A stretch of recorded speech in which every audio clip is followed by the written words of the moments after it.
This is our first recording. This is our first gathering in 2024. And as we always say, we're gonna record it. We're gonna put the deck together. We're gonna slam this out to you. So if you're on the call or you're watching later, that's awesome.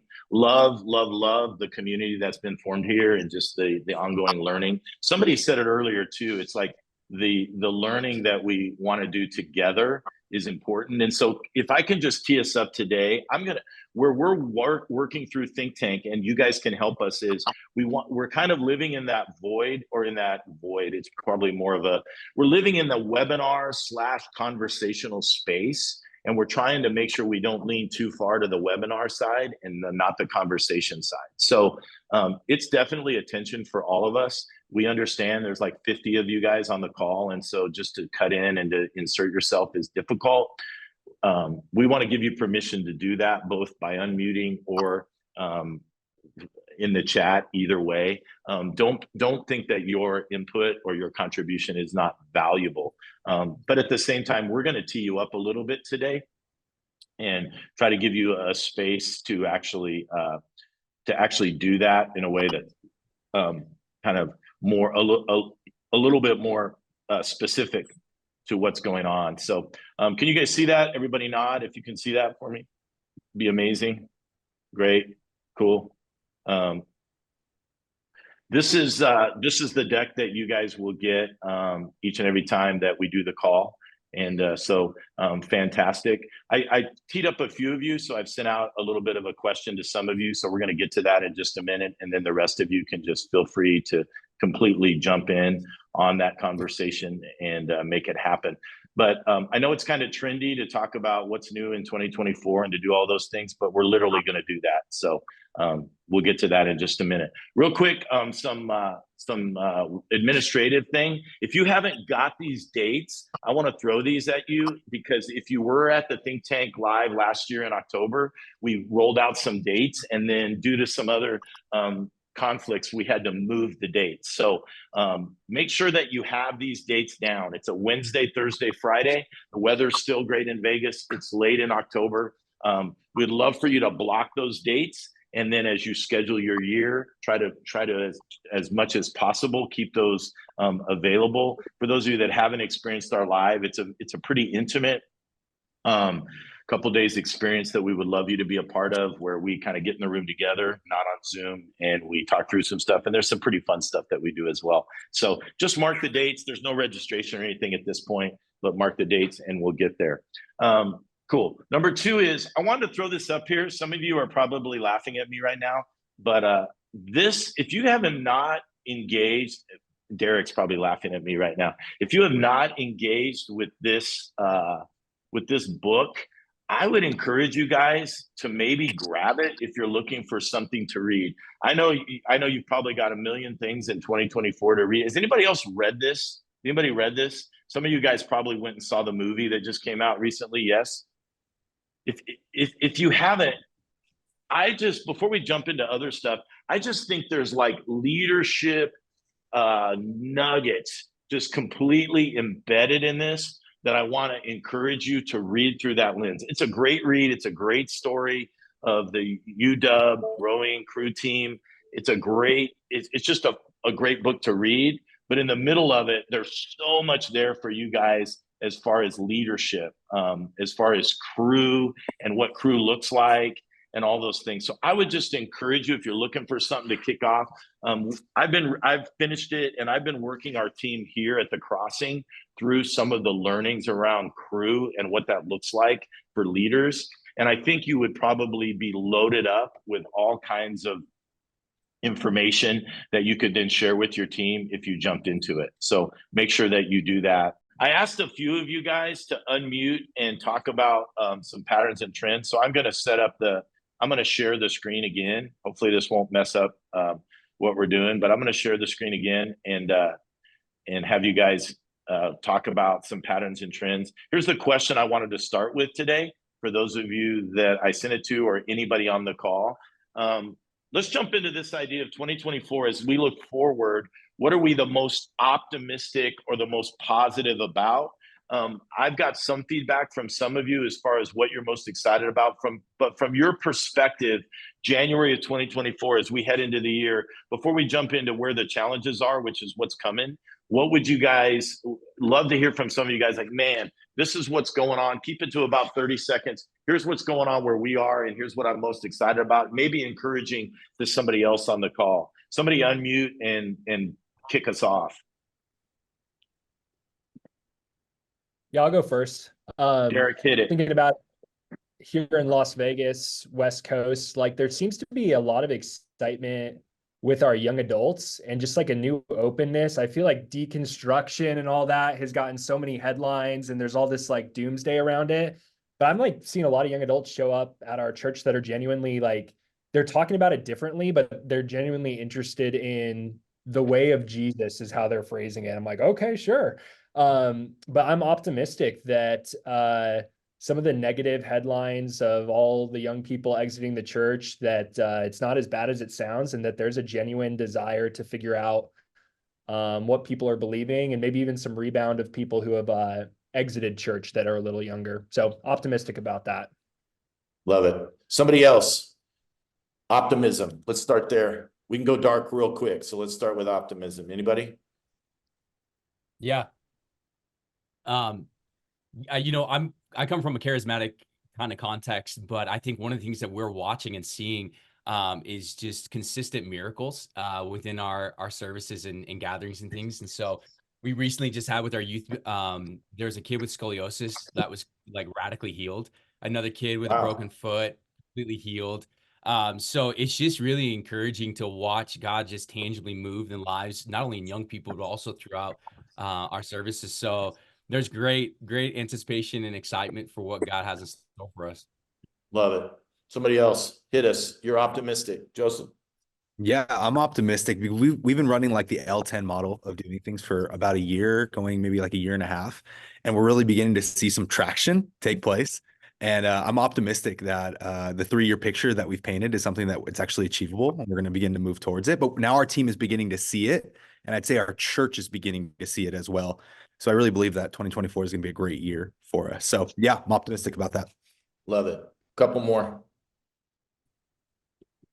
Yeah, I'm optimistic. I think for us as in our context, as we continue to develop just key systems and processes, we've seen a lot of growth over the past year. So about 45% over 2022. And obviously God's going to be responsible for that.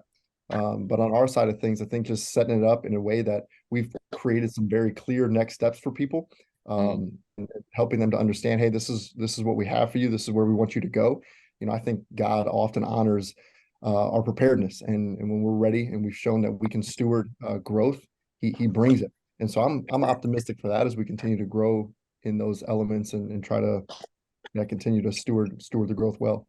Love that, Derek. We're going to talk a little bit about that at the second half of the call. So stuff that you're learning and going to, would love to hear some of that stuff as well around that follow-up stuff. Anybody else jump in? We're not going to move through it too quick. This is Dave here from Vantage Point, but I'm optimistic this year. Just the people seem to be coming out and wanting community. Now I'm optimistic this year that will transition now also into engagement, into involvement and mission as well. That desire for community in all areas of the church. Okay. Love it. Anybody else? Lee, I'll answer from us. Okay. One of the things that I'm optimistic that people are really embracing personal mission, at least in our context, and not relying on the church's programs for outreach, but they're taking responsibility personally. And those conversations are mattering more to them than what the church is providing for them. How are you seeing that, Chris, as well play out? Like, I know you just launched a second service a couple of days ago. Do you think the two are tied together?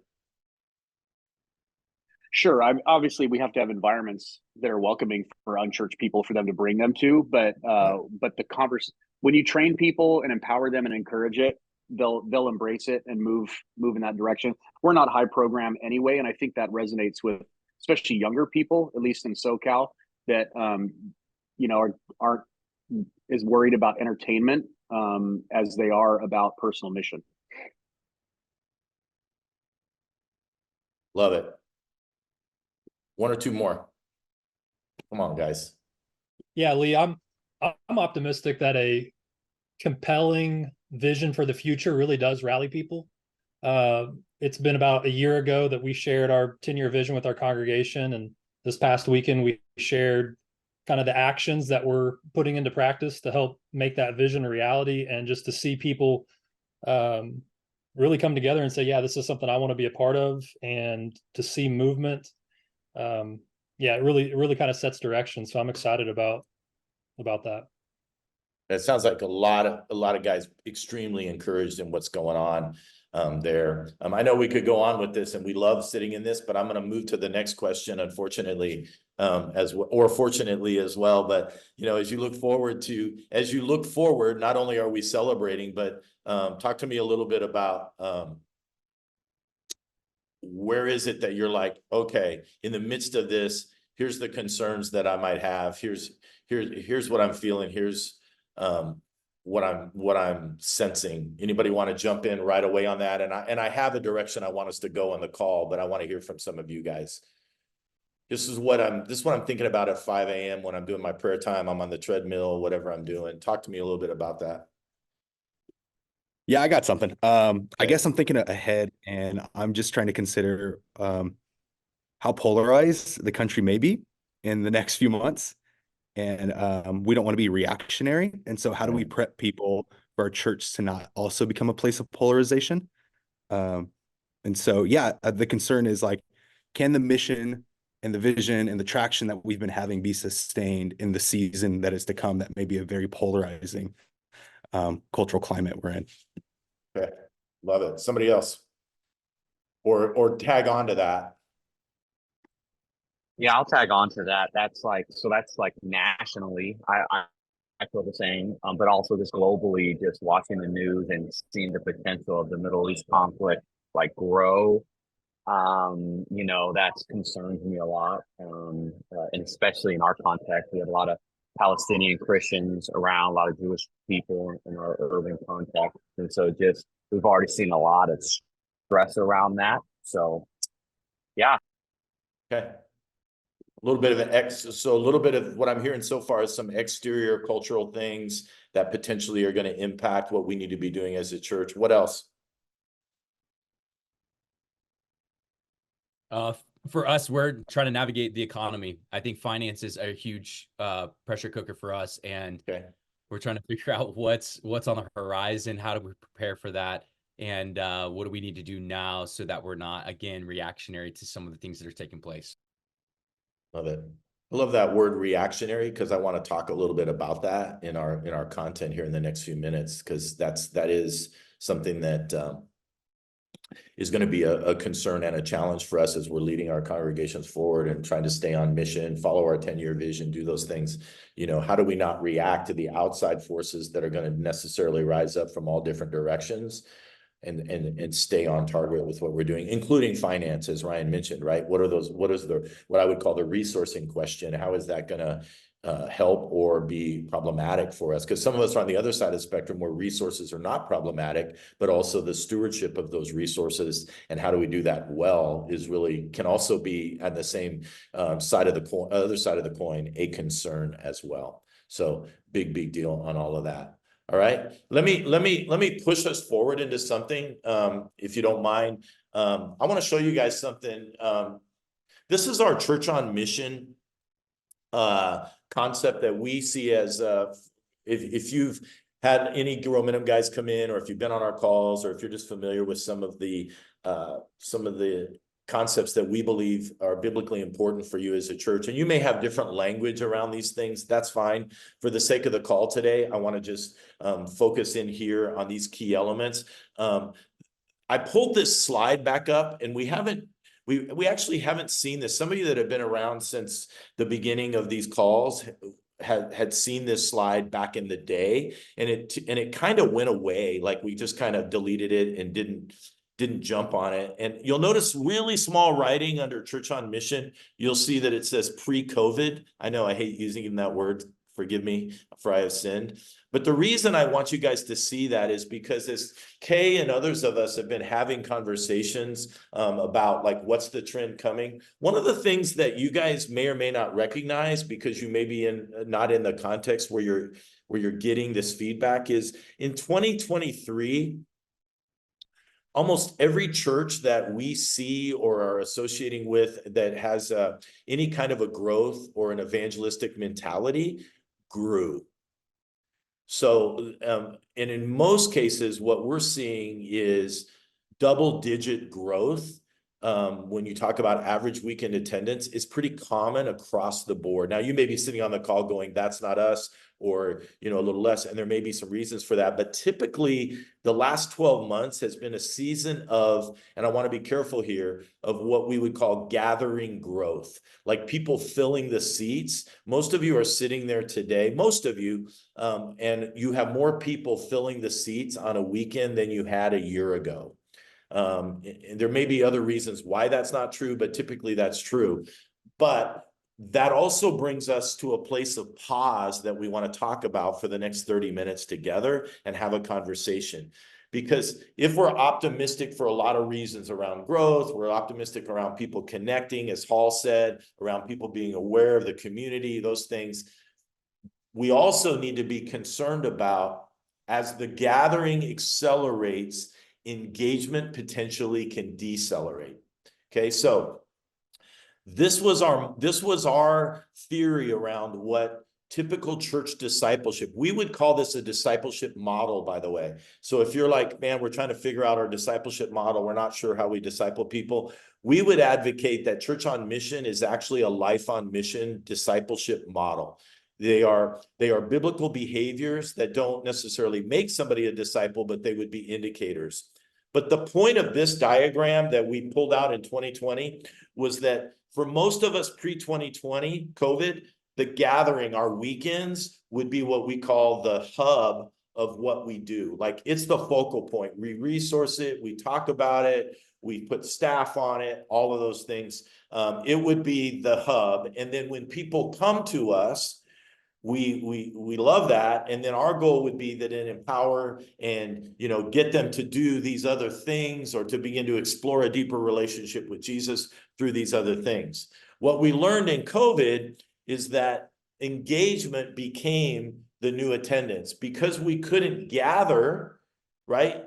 Now, all of a sudden, we got really excited about, well, we got to figure out how to connect people. We got to figure out how do people serve in COVID. A lot of you were really concerned about how do we keep people giving, right, in COVID, which generosity is an indicator of where somebody's heart is, right? And so on the left side of what you see on the screen, we started using the phrase engagement is the new attendance, that we're not as concerned about counting butts in the seats as we are about counting people that are making discipleship moves through their engagement with our church community. And so that was a big thing. You guys, most of you on this call, you embraced it. Your gatherings were smaller. You're like, we don't care. It's okay if people don't show up. We're going to emphasize. And we felt good about that. Like we felt like, man, we're probably more living out what a biblical community should look like. Okay. Well, in theory, that's great. But now that attendance has started in so many cases to spike again, one of our concerns at Growmentum is that now weekends are going to go back to becoming what we gauge as the true attendance. Though we say engagement is the new attendance, in reality, our meetings, our staffing, our resourcing, our agenda, everything we do starts to become very weekend centric again, because man, there's a lot of energy there and people are showing up and bodies are coming and it's cool. And I'm not downing that. I love the weekend experience. I just felt like today's call and talking to Kay in the last couple of weeks that we needed everybody to at least pause and go, are we going to live out the fact that engagement is the new attendance that leads to discipleship, or are we going to go back to the reality of we're going to lead our churches as if weekends are the true attendance and where people come? Because if you look at the Church on Mission, you remember how we pivoted the hub and the spokes. So we put engagement at the center. right? So whether I'm at Refinery or I'm at Vantage Point or I'm at Church 180, wherever, Lakeside, wherever I am, that at the middle, we want people to engage. And the gathering plays a true part in it, but it sits in equal layers with the other indicators of where a fully devoted follower, someone living life on mission, living out the Great Commission lives, right? And so today's call is really our reminder to go, guys, before you get fired up because you had 20% year-over-year growth and you're out of control and you're like, man, we're at capacity and we got to create more services and we're going to do all that. That's all amazing. But let's just maybe step back and remind ourselves what happened when the gatherings went away and what God was trying to remind us when the gatherings went away. And are we adequately working on being a church on mission that's developing people who are living a life on mission? All right. Pause, deep breath. Anybody else experiencing this at the moment or resonates with this conversation? Unmute and let us know. Anybody want to confess right now, or let's talk about it a little bit?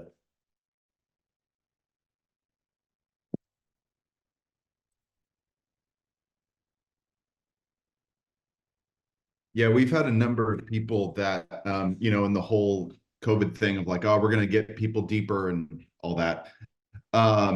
We've too, like Lee, we've had 20-something% growth, and it's great and it's awesome, and have asked people to lead. So they're all are coming and they're now wanting to engage and join crews, which is our word for small groups. And then we go back around to all the people who went through COVID with us, and it's like, all right, time to step up and lead. And they're giving all the same BS excuses. Well, I don't know enough. I don't have enough time. I don't. And so, yeah, we're experiencing that tension of the last 2 years. Unfortunately, did not produce the kind of leaders to get ready for the wave that we were hoping for. So, yeah, that's definitely a big tension of the leaders just not being there to sustain the engagement. Anybody else want to reflect as Matt did on where you are, or push back? I'm fine if you're like, yeah, no, but you're like, how, or maybe answer the question, how are we keeping engagement and discipleship as the focal point? Derek? Yeah, I think what's been super helpful for us is trying to build out each of those engagement pathways for every branch of the church on mission. I think had we not, and we're not done, but had we not put some practical steps in place, some of those clear things that we want people to do, whether it's a discipleship class of some kind or whatever that looks like, that I think is what's helping us from going right back to, you know, everything being about the weekend experience. So yeah, I think it's just continuing to build out that clarity for us on, okay, what does it look like to help people connect deeply, and what does it mean for somebody who's not well connected to somebody who is well connected, and what does it look like for somebody who's like, yeah, serving once in a while to, man, this person is super plugged in at our church or influencing their community, influencing their sphere of influence, and so we definitely don't have it figured out. Sure. But we're going to figure it all out some together in strides. the next 5 minutes, Derek. We're going to figure it all Yeah, out. let's So do you're that, good. man. I'll take notes. Yeah. I'll take notes. But yeah, I think that's what's been really helpful for us, is starting to get some flesh and bone on, all right, what does it look like for each pathway? Okay, great. One of the illustrations that I love that Kay uses, where he talks about this, is he talks about the idea of church planting. And many of you are church planners, or you've been church planners, or at least you're familiar with the church planting process. And one of the things that Kay, one of the learnings that Kay has is when you go to plant a church, the gathering is not the first thing that you do. That typically a church planner will begin with engaging people, right? And we're engaging them. We're connecting in community. We're learning to serve together. We're learning, you know, what does it look like to resource this, right? We're going to be evangelistic in order for our church. And that may happen for months, right, before you actually have a gathering. And so what happens is that as a church plant, you do all those things that are really engaging and will move people in discipleship. And as a result of those, you gather. And so I think that picture is really good, even for those of us who are way away from the church planning scenario, is we don't gather to the ends of the other things, but the ends of the other things drive our gathering, and they become really, really important to what's going on. You're going to get this deck. Many of you have seen these, but these are our definitions that we use for these engagement areas. We believe that they encompass all that. Some of you that may be new to this, you might ask, well, where's Bible study and where's prayer and where's all of those things? Well, we believe that those things are actually embedded in these pathways and pipelines that we talk about within the picture, right? So these animated pipelines and this pathway is where those things that we believe are typical of discipleship, the knowledge-based things, the activities actually live and actually are growing within the individual. Derek just mentioned pathways and pipelines, and I had gotten a couple texts from some of you that are on this call around, we feel like some of the old way of doing things around moving people is not working as well. So I wanted to talk about that a little bit because engagement is really driven by the level of acceleration and clarity we have around our pathways and pipelines. So let me do this first. Number one, let me explain for those of you that may not be familiar or remind some of you that may have forgotten. The reason that we have the Gather Purposefully move towards engagement as a pathway is because we believe that that is the portal by which most people who are new to your church community, new to faith, will make their move towards engagement. And so we like to call it a pathway because we believe that it should be invitational in nature and should be something that people step towards. We're comfortable with the pipeline term on some of the other engagement environments like connecting deeply, etc., because it tends to talk a little bit about we're comfortable once someone is engaged, applying a little bit of inertia towards getting them more deeply engaged in those areas of connecting deeply, serve selflessly, give generously, influence daily. Noticing that when we give you these definitions, these are not programs. They are actually just defining biblically what that looks like. So when you mention things like small groups or mission trips or different practical elements, growth tracks and rooted and all those things, those are all tools or strategies that we would use. We believe that the destination is more of the objective of what's evident in somebody's life because they are living a life on mission. Any of the Grow guys want to add to that, or we have any questions while I pause here for a second and sip my coffee?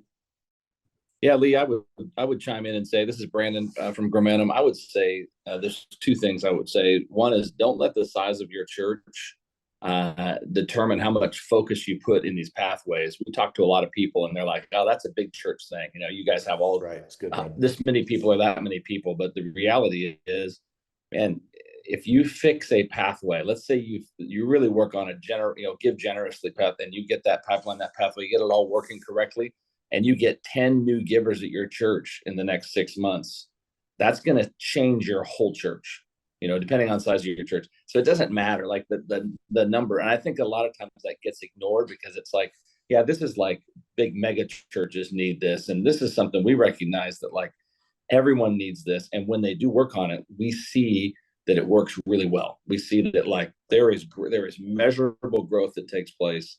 And I just would use this phrase, like whatever the number is, don't be afraid to chase 10 people. Don't be afraid to chase 20. Yeah. And if you're a larger church, don't be afraid to chase 100 or 50 or whatever the number is. But you gotta work on these things. You can't assume they're working.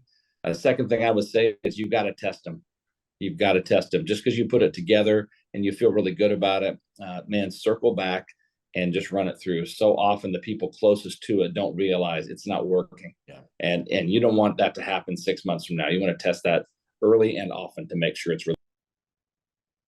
Love it. We would call that, we love to say the word scrubbing. I say it too much, but it's like, you know, the idea of how often are you scrubbing these things? Like some of the guys on the call right now have told me that they're starting to scrub their pathways and pipelines. And it's kind of getting frustrating because some of the atypical ways that we've done some things are not necessarily as effective in the current climate, even though people are filling up our seats. So because of where we are on the call, I'm going to move us because I feel like this conversation in the next 10 minutes is going to be the gold of the call, but it's going to require you guys to take this and to actually take it back and implement some of it, reach out, we can help you because I'm going to fire hose you for about 10 minutes around these pathways and pipelines.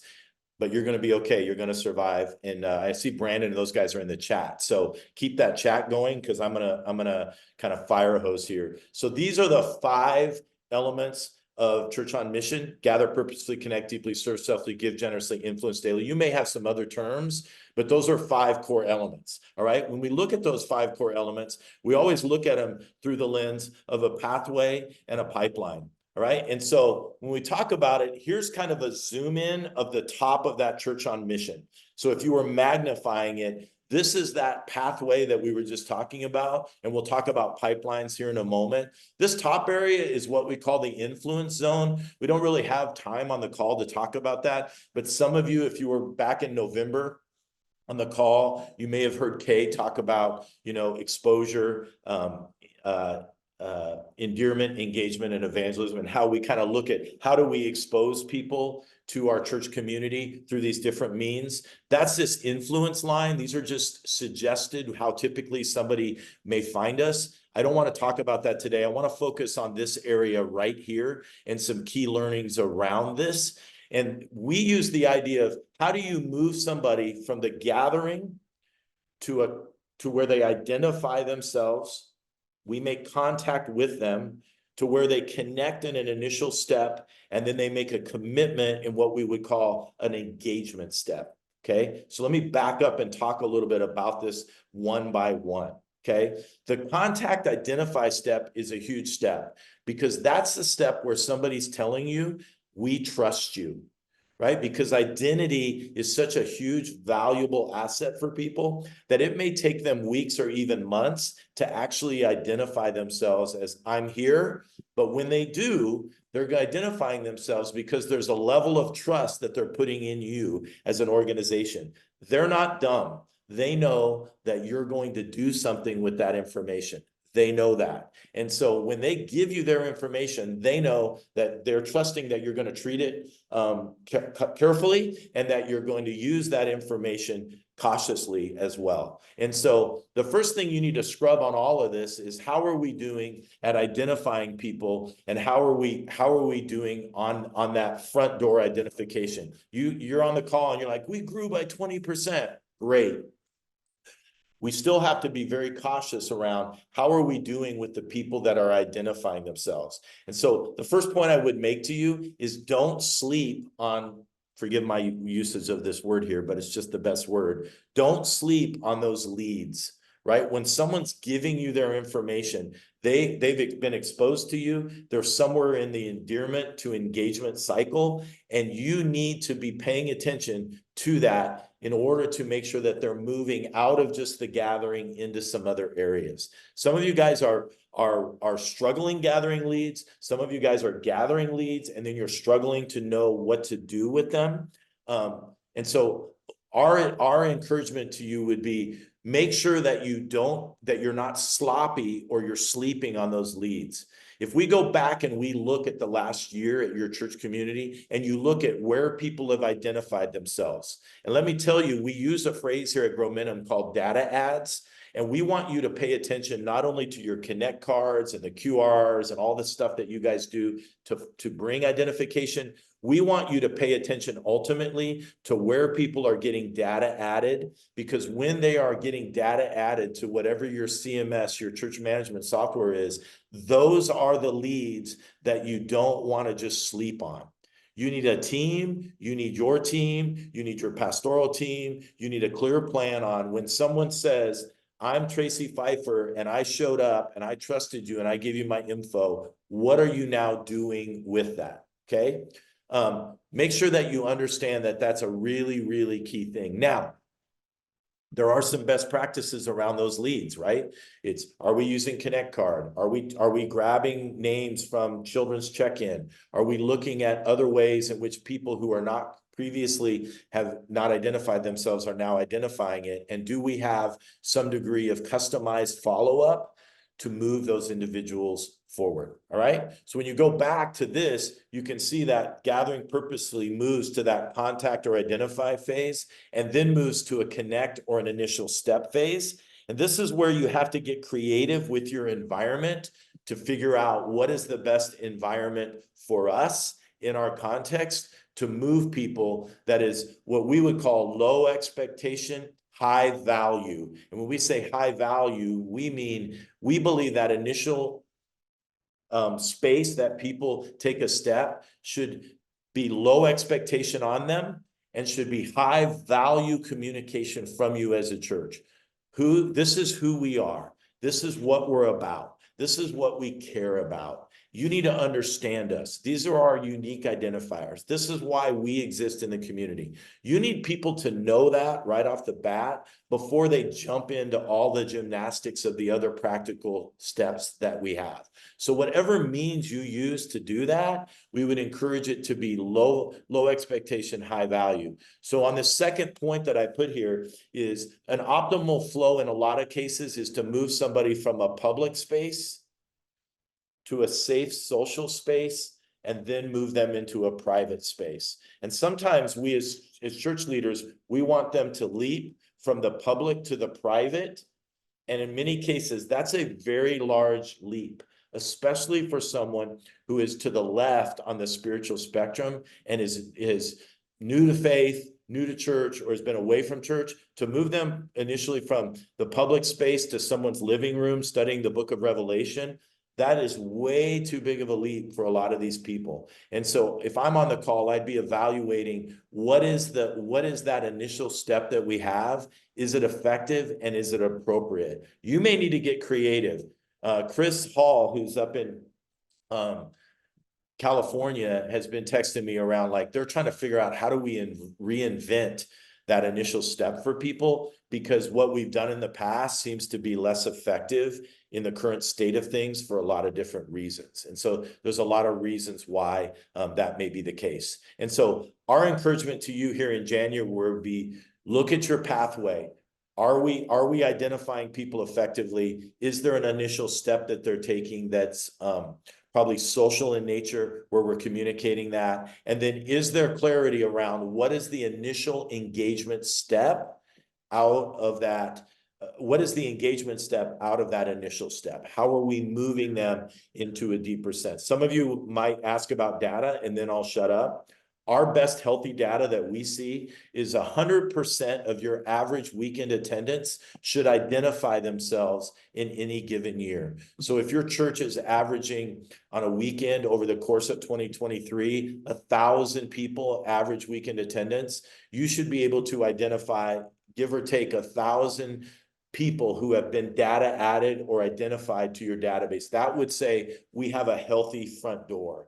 Out of that, if you can move 25% of those people into your initial step, dude, like that would be stellar, right? So those are the kind of benchmarks that we would encourage you to go back after this call and look at if you haven't been looking at the data. I'm going to pause, take questions or comments. Hey, Ready, Lee, set, go. Could you give an example, whether it's at the crossing or with people you've talked to, of what that looks like from public to social to private in a just a very practical ministry standpoint? Sure. So I pulled the crossing one, you guys, and I apologize. We don't love to do this a lot on these grow calls, like, hey, look at this. But I pulled it just as an example. And to answer Brian's question, I would say one of the things that a lot of our churches that are accelerating, I'm going to use that word again, guys, they're scrubbing this all the time. So in other words, if you've got an initial step and you're not happy with it, I would pivot. Like I wouldn't just sit there and run the play for 9 months and go, man, I don't know, this doesn't seem to be pulling people. Like I wouldn't risk that. Now, I'm not saying you change it month to month, but I think if the data is telling you it's not moving. So you can see on here, I just kind of filled in a few of our things, and I'll let some of the other guys hit Brian's question. But basically, Brian, we're looking at first-time guest data ads, right? As far as where that is. And we've created a new initial step. For years and years and years, we did much more of a discover environment, and it was fantastic. We loved it. We just felt like in the last 24 months that our church environment has changed a little bit. And so we have gone away from a monthly, little bit more of a deeper dive environment to a what we call a seasonal, winter, spring, summer, fall start party with way more capacity, like way more people, and a lot more party, social, family oriented, but still having that moment. So in our context, there's food, tacos, all that stuff, not that creative. And then we pull the adults into one space and the kids into their own space. And we spend about 20 minutes value adding. Here's who we are. Here's what this is about in the next gen and in the adult context. And then offering those 3 environments that you see in our engagement step as their next step out of that, and giving them an opportunity to engage, ask questions, and potentially take that step there. I'll let our campuses that we have operate on a smaller context. So like Derek's on the call, he leads one of our campuses. They are trying to translate the large start party into a smaller context for them. But that's what we do. Does that help, Brian? A little bit? Our other context would have looked a lot more like a 101 growth track. The initial one would have looked a little bit more like that. One of the other things that we've have churches doing is a little bit of a value tour. So some of our churches have adopted, we're not doing that here at the Crossing, but they've adopted where they are moving people around into different areas on their campus and tying the environment into the value that they are communicating that they have. And so it creates kind of an interactive experience. Anybody else want to speak to how they're potentially attacking that initial social step? Or just ask questions?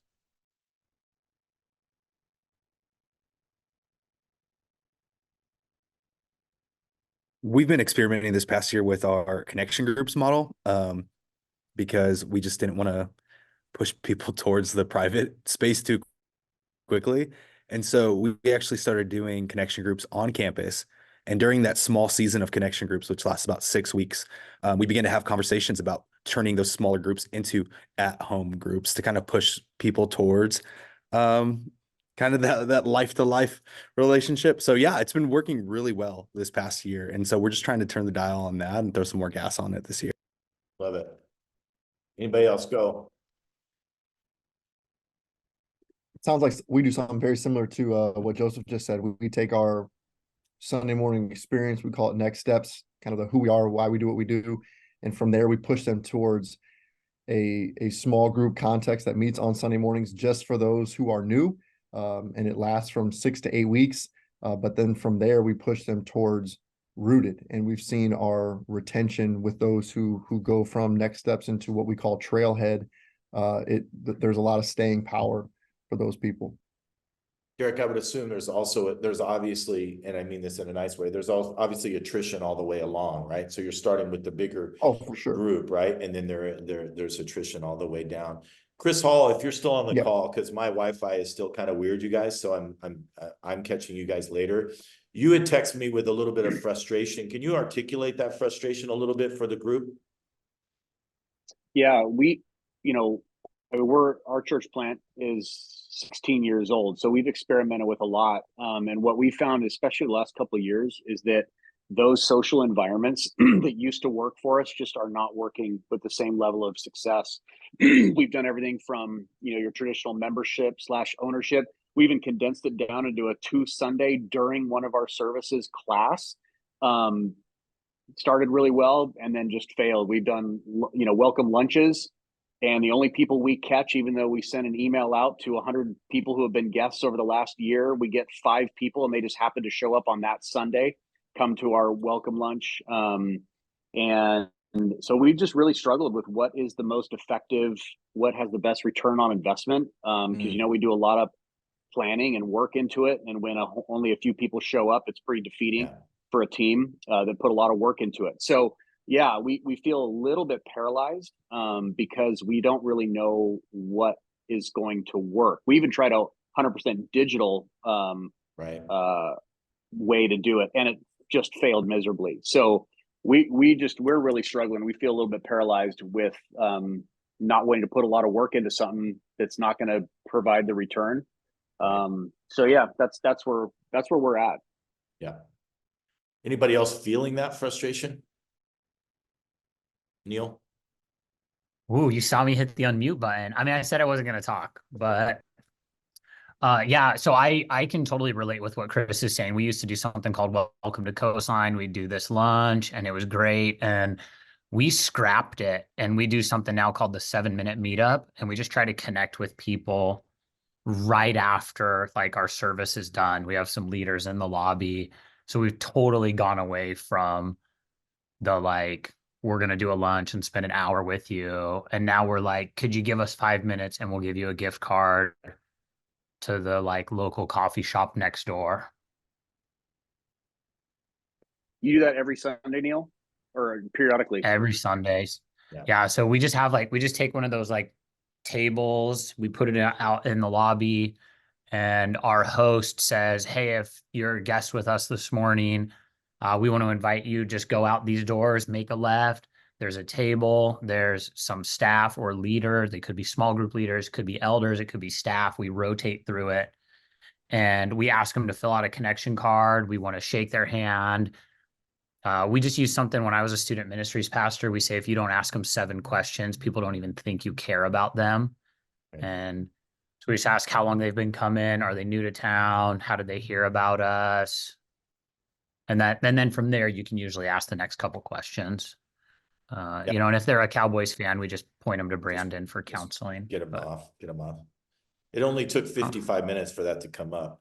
Hey, one of the things on the screen right now that I wanted to make sure you guys caught was that there's a create, promote, and continually scrub the optimal pathway. So I get the frustration that can come, right? But there's also opportunity, you know, that where Chris and his team are wrestling. It's like, okay, some of that is got to be contextual. So we've got to figure out target audience, what's going on, what do they value, what's not connecting there, right?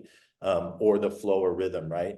Don't sleep on the digital opportunities. And let me say what I mean there. I'm not talking about necessarily what Chris and his team experimented with, but one of our digital influencers here got in my face a few months ago. You would probably know him if you're an Instagram person. And he basically said, one of the things you guys got to figure out is people come physically in person, and then you invite them to another physical in-person environment. You need to figure out how to leverage digital resources, not as an alternative to the in-person, but to bridge the gap between when they're there and when they're going to the next in-person thing. And that was a real challenge for our team to figure out how can we do that. And so one of the things we're doing creatively in that pathway space is we've created 3 digital short 3-minute film-ish narrative films that our guest will get, whether they come to our next step or not. So the minute they identify themselves, our gap towards our start party is for them to watch in succession those 2 or 3 short films we've created or videos that will give them a little more insight on who we are. And we can kind of get, so we believe that that digital relationship can start, and so that will then pull them to the next in-person. So don't sleep on that, whatever your context or scale, which leads to my last one. Your pathway should reflect your scale and size. So in other words, if you're smaller, it may mean a more personal touch is still really, really relevant, right? At a certain scale, you're not delivering donuts to everybody's doorstep, but some of you guys are still at the scale where some of that actually would be the most effective thing you could do, is if you did some of your pathway stuff that was a lot more personal before you got them into a private class rooted small group experience. So that would be the 5 quick elements that I would really encourage you guys. Now, before we have to jump off, let me go back to this really, really quickly to make sure that you guys get this part of it. I just copied this from our vision dashboard, that if you've done S&Ps and you have one of these, this is just a sample, because the last question that comes up is, what should we be measuring? And so when you get the deck, you're going to see this. There are some key measurables that we think everybody should be pulling when it comes to the pathway. And you should be comparing them year over year to where you are today, right? So you can see on this sample, actually, I think this is from Tony, actually in San Diego, where they're measuring database ads. They're measuring how many guests actually fill out a connection card, how many people give for the first time, baptisms, Discover 180, which is their first step, and then obviously their serve and connect deeply elements. So some of you guys get lost in the data scorecard. It doesn't have to be that complicated. There's probably 5 or 6 key elements everybody should be measuring towards the pathway and pipelines, and then a couple customized based on the question I would ask you is, what are we emphasizing in 2024? And customize that measurement towards that objective. Okay, we're gonna run out of time. Last comments. Derek, Brandon, Matt, Aaron, anybody, anything you guys want to add? I would just say, don't let your personality, like some people are real introverted and they kind of like, man, I just want to make it all automated, you know, because I don't really like people. And I get it. That's okay. Like that's how God wired you. Just don't let your personality destroy your follow-up process, because so many people, man, they just have this mentality of like, hey, let's over automate everything. And for some of you, it is important to be personal, even though your church is larger or whatever the size of your church is. You're trying to automate too quickly, and you're actually not connecting with as many people as you could. We're just finding because you that feel out, like you wanna Brandon, at our over-automate. locations. So what we learned this week is our locations are doing their assimilation through our main hub, and we got to revisit that, because if I go to a smaller campus and then all the feedback and the follow-up I get is from corporate, that's probably not the experience that I went to and want to get. And so we're revisiting that concept even right now. Our Anybody else? 3 smaller campuses Go. connected and engaged more people quickly than the largest campus we have, because they're more personal. So facts is facts. Awesome. We're in overtime right now, but we can stay on here for a few minutes. Some of you guys have meetings. Anybody on here? We're in overtime now. We're in OT. So anybody want to, anything else they want to ask around that? I know it's a lot, you guys. I apologize, but I felt like it was vital we talk about it. Anything else? Questions that you're raised in your mind?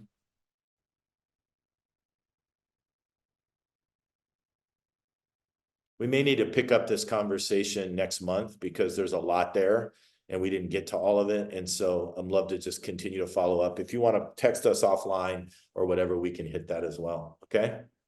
Again, I apologize for some of the Wi-Fi issues. Hopefully we got a decent recording. So we'll see what happens with all that. Okay, guys, appreciate you. We'll see you next month. Let us know if there's anything we can do to help you guys out. All right.